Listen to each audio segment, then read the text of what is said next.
I'd have to say being a fangirl to me means being myself. To accept all parts of me, all the weird, quirky parts that maybe conventional society doesn't really accept.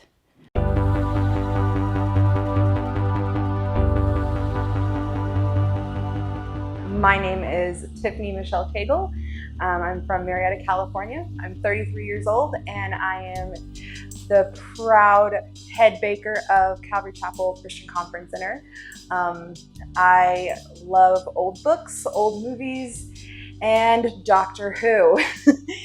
Can't forget Harry Potter or Lord of the Rings. I like to interweave my vintage style with my fandom heart.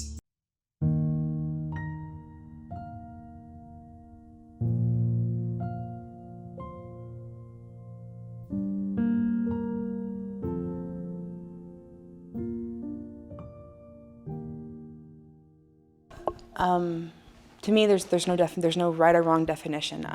I have to say I have been a part of the trope of the book is better moment, but I've also learned to live within that. Because yes, I might think the book is better, but there might be people out there that have to watch the movie because they're dyslexic. And reading the book, though they would love to, words are hard for them. I got several friends that have dyslexia and that they don't trust certain words. And so when they write posts and stuff like that, it's incredibly simple. And it's not because they choose to be simple.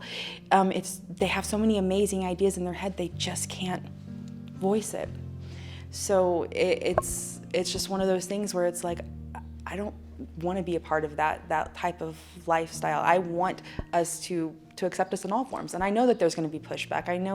We had pushback for having a female doctor.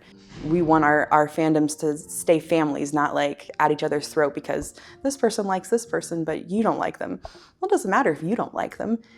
I will quote Voltaire on this one. I may not agree with what you're saying, but I will defend you to the death your right to say it. This is the fandom world. You're going to respect the heck out of the person sitting next to you for liking that character, and being vocal about it. Because that takes a lot of courage.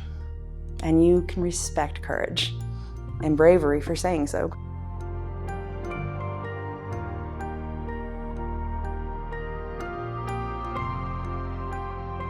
When did we become the mean girls of this? You can't sit with us. You have to wear pink on Wednesdays. Really? Really, though it's one of my favorite movies ever, we don't want to be that. We don't want to be we don't ever want to be considered that. We should be the group of people that's like, we will take your dead, you're poor, you're tired. This is the Statue of Liberty. We'll take you all. We'll take you with purple hair, we'll take you with yellow hair, we'll take you if you look like my Sunday school teacher. We'll take you if you're goth with ripped jeans. I'll take you as who you are. Why are we extinguishing somebody else's light when nobody extinguished ours? We want to be those people where it's like they come back 2 years later and go, you're the reason I was able to cross the threshold. You were the reason I was able to get into this fandom, and I'm a better person for it. You want to be the reason. You don't want to be the reason that somebody's light goes out. You want to be the reason it ignites. Light the fireplace, don't put it out.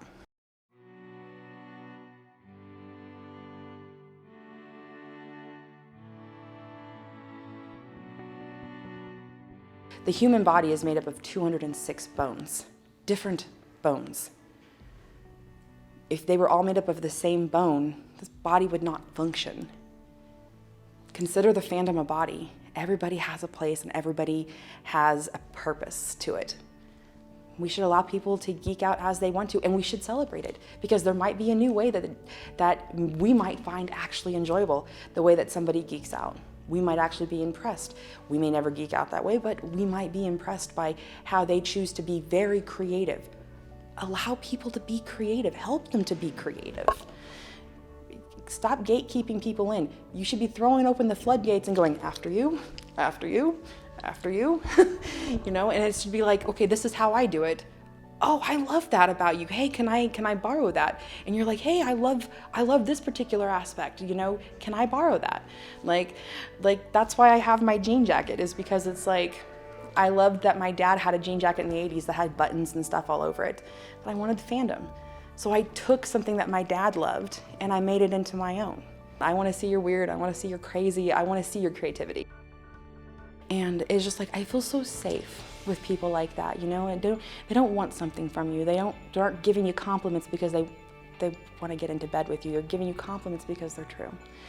And that's because of social media. That's because we're able to find each other now. You know, we're not separated. We can find each other. And it just means that you're not alone. And because you don't want people to ever feel like they're alone. You don't want people to be by themselves like that. And so, and that's probably another reason why I like the fandom so much, is because people come like that because nobody else wants them. But damn it, I want them. I want my life to be painted not just with like the everyday colors of like your blues and your greens, but I want the fuchsias and I want the midnight blues and I want the mustard yellow tights and and the bright neon yellows and purples, because though it may not be Rembrandt as a painting, it's still a painting and a work of art painted in the most brilliant of colors.